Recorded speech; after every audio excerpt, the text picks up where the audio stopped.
موضوع الانفرادية دوت بيتصاب بيه يعني نص كوكب الأرض، نصنا، نص الناس أو نص العالم. عندنا مشاكل وعندنا ضغوط، عندنا تغييرات يومية، عندنا تغييرات روتينية.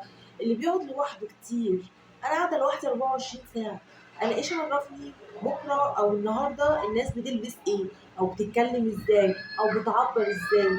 زمان كان الروش يقول لك يا اسطى يا باشا يا ما اعرفش ايه، قبلها كان يا هندسه وما اعرفش ايه يا زميلي ويا زميكس، كل الكلمات دي.